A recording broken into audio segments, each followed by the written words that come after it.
اس کے گھر میں اللہ کا نور برسے گا۔ ربیع الاول کے آنے سے پہلے یہ سورت پڑھنا شروع کرو، گھر کا کونا کونا اللہ کے نور سے بھر جائے گا۔ حضرت محمد صلی اللہ علیہ وآلہ وسلم نے فرمایا، ناظرین، ربیع الاول کی آمد سے پہلے اگر کوئی عمل اللہ تعالیٰ کی رحمت اور برکت کو اپنے گھر کی طرف کھینچ سکتا ہے تو وہ ہے قرآن پاک کی تلاوت، کیونکہ قرآن کا ایک ایک لفظ سراسر نور ہے، سراسر شفا ہے، سراسر برکت ہے۔ اور ربیع الاول جیسا مبارک مہینہ جس کی فضاؤں میں ہی محبت مصطفیٰ صلی اللہ علیہ وسلم کی خوشبو رچی ہو، اس مہینے کی تیاری اس انداز میں کرنا کہ بندہ قرآن سے اپنا تعلق مزید مضبوط کر لے تو یہ اللہ کو بہت محبوب ہے۔ ایسی ایک مختصر سی صورت ہے قرآن پاک میں موجود ہے جو بہت ہی آسان ہے، ہر بندہ یاد بھی کر سکتا ہے، پڑھ بھی سکتا ہے، چاہے چلتے پھرتے ہو یا بازار میں ہو یا گھر کے کسی بھی کام میں مصروف ہو۔ یہ صورت چند آیات پر مشتمل ہے، مگر اس کے اندر رزق کو کھینچنے، برکت کو بڑھانے اور دل و دماغ کو سکون دینے کی طاقت ہے۔ جو بندہ ربیع الاول کی آمد سے پہلے اس صورت کو اپنا معمول بنا لیتا ہے، دل میں 3 بار پڑھ لیتا ہے، فجر کے بعد، مغرب کے بعد اور سونے سے پہلے، یعنی 3 بار، تو اللہ تعالیٰ اس کے رزق میں ایسی کشادگی عطا فرماتا ہے کہ کبھی کمی محسوس نہیں ہوتی، اور اس کے گھر کے کونے کونے میں اللہ کا نور اترتا ہے، برکت چھا جاتی ہے اور پریشانیاں، بیماری، رزق کی تنگی سب کچھ دور ہو جاتا ہے۔ اس صورت کو پڑھنے کے ساتھ ساتھ اگر انسان پورے قرآن کی تلاوت کو بھی اپنی زندگی کا حصہ بنا لے تو یاد رکھیں کہ قرآن پاک کا ہر لفظ اللہ کی رحمت اور نور ہے۔ قرآن کو دل سے پڑھنا، سمجھ کر پڑھنا، رب کے ساتھ تعلق جوڑنے کا سب سے مضبوط ذریعہ ہے۔ تو اس لیے آج ہی سے قرآن سے محبت کا آغاز کریں اور اس مختصر صورت کو دن میں 3 بار پڑھنے کا معمول بنا لیں۔ اللہ آپ کی زندگی میں وہ سکون اور راحت، وہ خوشیاں بھر دے گا جن کی آپ کو تلاش ہے، اور آپ کا گھر انشاءاللہ دولت، صحت، محبت اور برکت سے لبریز ہو جائے گا۔ تو محترم ناظرین، ربیع الاول کا مہینہ نزول رحمت کا مہینہ ہے۔ یہ وہ مہینہ ہے جس میں ہمارے پیارے نبی حضرت محمد صلی اللہ علیہ وسلم کی ولادت ہوئی، اور یہ مہینہ تمام مہینوں سے افضل، بابرکت اور روشن مہینہ ہے۔ ہر مسلمان کو چاہیے کہ ربیع الاول کے آنے سے پہلے ہی اس کی تیاری شروع کرے، کیونکہ جو ربیع الاول سے محبت کرتا ہے، جو بندہ اس مہینے کی آمد کی خوشی میں درود و سلام پڑھتا ہے، قرآن کی تلاوت کرتا ہے، نعمتیں پڑھتا ہے، نبی کریم صلی اللہ علیہ وآلہ وسلم کا ذکر کرتا ہے، تو اللہ تبارک و تعالیٰ اس کے ذکر اور خوشی کی برکت سے اس کے دل کو، اس کے گھر کو اور اس کے نصیب کو منور فرما دیتا ہے۔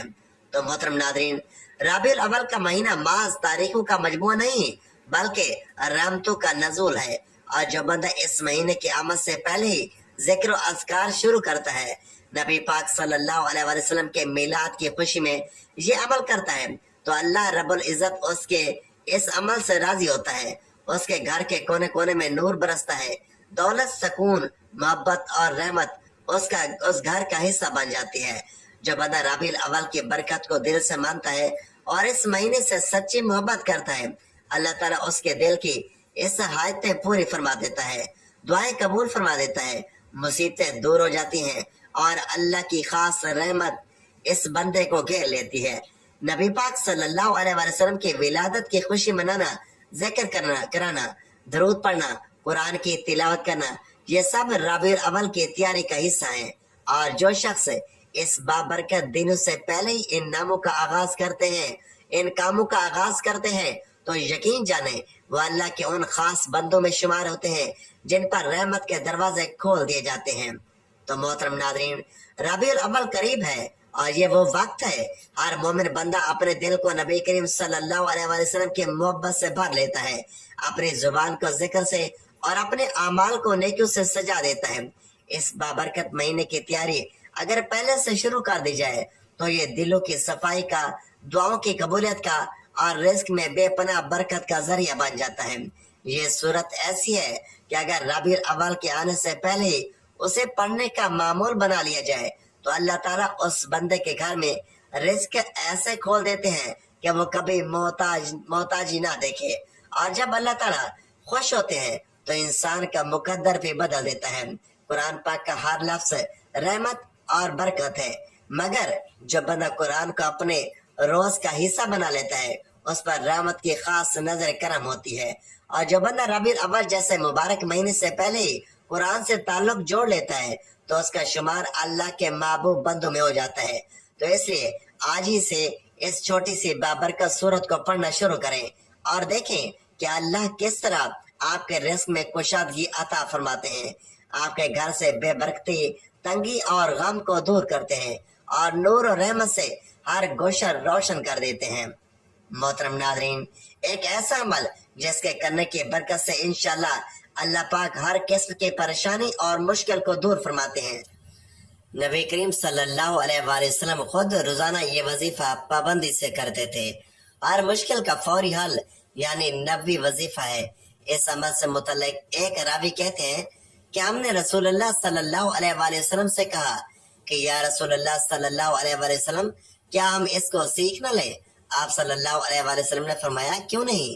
یہ کلمات اس لائق ہیں جو بھی انہیں سنے اور اسے سیکھ لے۔ آپ صلی اللہ علیہ وآلہ وسلم جس قرآن کی تعلیم فرماتے اپنی عملی زندگی میں اس کو قابل تقلید بنا کر پیش کرتے۔ قرآن کے بعد اگر کوئی چیز ہے تو وہ صاحب قرآن کی سیرت مبارک ہے۔ پیغمبر اسلام صلی اللہ علیہ وآلہ وسلم کی سیرت و اخلاق کی عظمت کے آگے سر نگو نظر آتے ہیں، اور ان کے قول و عمل کی صداقت سے سند حاصل کیے بغیر دنیا کا کوئی انسان اخلاق کے اعتبار سے بڑا نہیں بن سکتا۔ اللہ تعالیٰ نے رسول اللہ صلی اللہ علیہ وآلہ وسلم کو ایک مثالی نمونہ بنا کر دنیا میں بھیجا ہے اور لوگوں کو یہ ہدایت دی ہے کہ زندگی کے ہر شعبے، ہر دور، ہر حال میں اس نمونے کے مطابق خود بھی بنے اور دوسروں کو بھی بنانے کی فکر کریں۔ لہٰذا آپ کو کسی بھی قسم کی پریشانی ہو، دنیاوی یا دینی ہو، جسمانی یا کاروباری پریشانی ہو، آپ کی اولاد کے رشتے نہ آنے کی پریشانی ہو، ملازمت یا کاروبار میں نقصان ہو رہا ہو، ملازمت نہ مل رہی ہو، امتحانات میں کسی مشکل کا سامنا ہو، کسی بھی قسم کی پریشانی جس میں آپ مبتلا ہوں، جس کی وجہ سے آپ پریشان ہوں، تو آپ اس مختصر اور آسان عمل کو اپنی زندگی کا معمول بنا لیجئے۔ انشاءاللہ اس عمل کی برکت سے اللہ پاک اپنا خاص فضل فرمائیں گے۔ تو ناظرین، اگر آپ چاہتے ہیں کہ آپ کے اس وظیفے کا پورا فائدہ ہو تو اس ویڈیو کو آخر تک ضرور دیکھیے گا۔ ناظرین، ہم تمام وظیفے انسانیت کی فلاح کے لیے اپلوڈ کرتے ہیں، اس لیے ہماری حوصلہ افزائی کے لیے ویڈیو کو لائک ضرور کر دیا کریں۔ محترم ناظرین، پروردگار عالم نے اپنے پیارے حبیب حضرت محمد مصطفیٰ احمد مجتبیٰ صلی اللہ علیہ وسلم کو تمام جہان والوں کے لیے رسول رحمت بنا کر بھیجا۔ اس آیت میں مذکور لفظ عالمین عالم کی جمع ہے، جس میں ساری مخلوقات باشمول انسان، فرشتے، جنات، حیوانات، نباتات سب بھی داخل ہیں۔ رسول اکرم صلی اللہ علیہ وسلم ان سب کے لیے رحمت اس طور پر ہیں کہ دنیا میں قیامت تک اللہ تعالیٰ کا ذکر و تسبیح اور اس کی عبادت بندگی آپ صلی اللہ علیہ وسلم کے دم سے قائم اور آپ کی تعلیمات کی برکت سے جاری و ساری ہیں۔ یہی وجہ ہے کہ جب زمین پر کوئی بھی اللہ کا کہنے والا نہیں رہے گا تو قیامت آ جائے گی۔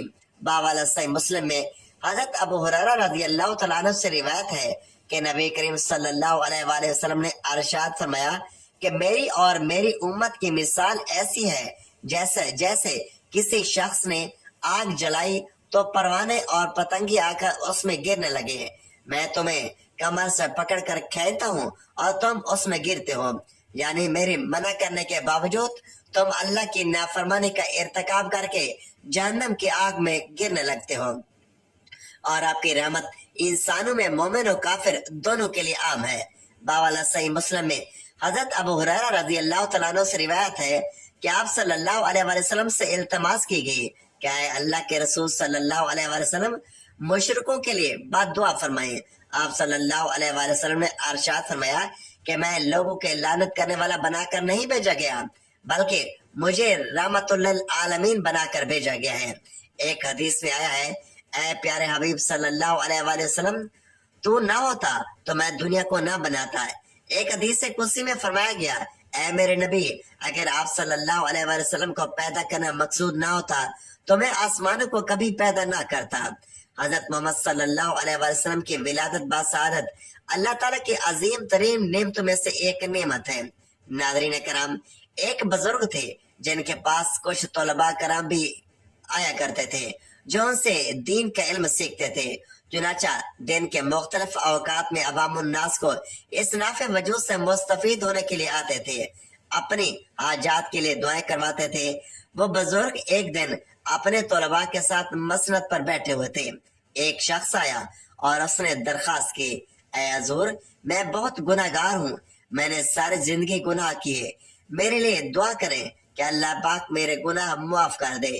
اس بزرگ نے اسے نصیحت کی کہ یہ ایک تصویر روزانہ کر لیا کرو۔ وہ شخص چلا گیا۔ اس کے بعد ایک اور شخص آیا اور شکایت کی کہ ایک لمبے عرصے سے ہمارے ہاں بارشیں نہیں ہو رہی، جس سے ہماری فصلیں تباہ ہو رہی ہیں۔ آپ دعا کریں کہ اللہ پاک ہم پر اپنی رحمتیں فرمائے اور ہماری فصلیں تباہ ہونے سے بچ جائے اور ہماری خوراک کا بندوبست ہو جائے۔ آپ نے اس شخص کو اس وظیفے کی تلقین کی۔ ابھی کچھ ہی دیر گزری تھی کہ تیسرا شخص بھی آیا۔ اس نے دعا کے لیے درخواست کی کہ میں بہت غریب انسان ہوں، میرے لیے دعا کریں کہ اللہ پاک میرے رزق میں فراوانی عطا کرے اور میری مالی مشکلات کو آسان کرے۔ اس بزرگ نے پھر وہی کہا جو پہلے دو لوگوں کو کہا تھا۔ یہ سب ماجرا بزرگ کے طلباء بھی دیکھ رہے تھے اور دل میں بہت حیران و پریشان تھے کہ اتنے سوالیہ ہے اور انہوں نے اپنی مشکلات کا ذکر کیا۔ آپ ان سے دعائیں کروانا چاہیے، لیکن ہر بات اس بزرگ نے ایک ہی جواب دیا کہ کثرت سے استغفار پڑھو تو اللہ تمہاری مشکل حل کر دے گا۔ ان میں سے ایک طالب علم نے اس بارے میں پوچھ لیا، یہ کیا ماجرا ہے کہ ہر سوال کرنے پر آپ نے ایک ہی جواب دیا کہ کثرت سے استغفار کیا کرو؟ تو اس پر بزرگ نے فرمایا کہ میں نے اپنی طرف سے کوئی بات نہیں بتائی، بلکہ جو قرآن کریم نے فرمایا ہے اس کا ذکر کیا ہے۔ اب استغفار کون سا کرے؟ جو بھی استغفار آپ کو یاد ہو استغفر اللہ پڑھ لیں۔ کوئی بھی استغفار اگر آپ کو آتا ہے تو آپ اس کا ورد کر لیا کریں، پھر دیکھیں کہ اللہ پاک آپ پر آنے والے تمام مصیبتیں، مشکلات، مالی رزق کی تنگیاں کیسے آسانیوں میں بدل دیتا ہے۔ بلکہ کسی بھی شخص کو کوئی بھی پریشانی اور غم لاحق ہو تو استغفار کرنے کے بعد وہ یہ دعا پڑھے، سبحان اللہ و بحمدہ، سبحان اللہ العظیم و بحمدہ، استغفر اللہ۔ حضرت عبداللہ بن عمر رضی اللہ تعالیٰ عنہ روایت کرتے ہیں کہ ایک شخص حضرت صلی اللہ علیہ وآلہ وسلم کی خدمت میں حاضر ہوا اور اپنی تنگ دستی کا شکوہ کرنے لگا، تو آپ صلی اللہ علیہ وآلہ وسلم نے اس آدمی سے فرمایا، کیا تمہیں وہ تسبیح بھول گئی جو ملائکہ کی تسبیح ہے، تمام مخلوقات کی تسبیح ہے، اس کے ذریعے سب کو رزق دیا جاتا ہے۔ حضرت عبداللہ بن عمر رضی اللہ تعالیٰ عنہ نے عرض کیا، یا رسول اللہ صلی اللہ علیہ وآلہ وسلم، وہ کون سی تسبیح ہے؟ آپ پہلے ٹیک لگا کر تشریف فرما تھے تو آپ سیدھے ہو کر بیٹھ گئے اور آپ نے فرمایا، اے ابن عمر، صبح صادق کے طلوع ہونے کے بعد سے لے کر نماز فجر کے درمیان یہ کلمات سبحان اللہ و بحمدہ، سبحان اللہ العظیم، استغفر اللہ 100 مرتبہ پڑھ لو تو دنیا تمہارے پاس ناک ڈگڑتی ہوئی آئے گی اور اللہ تعالیٰ ہر اس کلمے کے بدلے جو تم کہو گے ایک فرشتہ پیدا فرمائیں گے جو قیامت تک اس تسبیح بیان کرتا رہے گا اور اس کا ثواب تمہیں ملے گا۔ اللہ رب العزت کے حبیب صلی اللہ علیہ وآلہ وسلم نے امتیوں کے لیے کئی طرح سے رحمتوں اور وسعتوں کے دروازے کھولے ہیں۔ حدیث مبارکہ کا مطالعہ کرنے سے پتہ چلتا ہے کہ بظاہر چھوٹی چھوٹی نیکیوں پر بڑے بڑے ثوابوں کی بشارتیں ہیں۔ اسی طرح کئی ایسے اعمال بھی ارشاد فرمائے کہ جن کا ثواب تو ہے ہی، ساتھ ہی رزق میں وسعت، برکت اور کشادگی بھی ملتی ہے۔ چنانچہ وہ تسبیح جس کی برکت سے روزی دی جاتی ہے، ایک صحابی رضی اللہ تعالیٰ عنہ حضور صلی اللہ علیہ وآلہ وسلم کی خدمت اقدس میں حاضر ہوئے اور رزق کی تنگی کے بارے میں بتاتے ہوئے عرض کی کہ دنیا نے مجھ سے پیٹ پھیر لی ہے۔ آپ صلی اللہ علیہ وآلہ وسلم نے ارشاد فرمایا، کیا وہ تسبیح تمہیں یاد نہیں جو فرشتوں کی تسبیح ہے اور جس کی برکت سے روزی دی جاتی ہے؟ طلوع فجر کے ساتھ 100 بار کہا کر سبحان اللہ و بحمدہ، سبحان اللہ العظیم، استغفر اللہ، دنیا تیرے پاس ذلیل و خوار ہو کر آئے گی۔ وہ صحابی رضی اللہ تعالیٰ عنہ چلے گئے اور پھر کچھ دن کے بعد حضور صلی اللہ علیہ وآلہ وسلم کی خدمت اقدس میں حاضر ہو کر عرض کرنے لگے،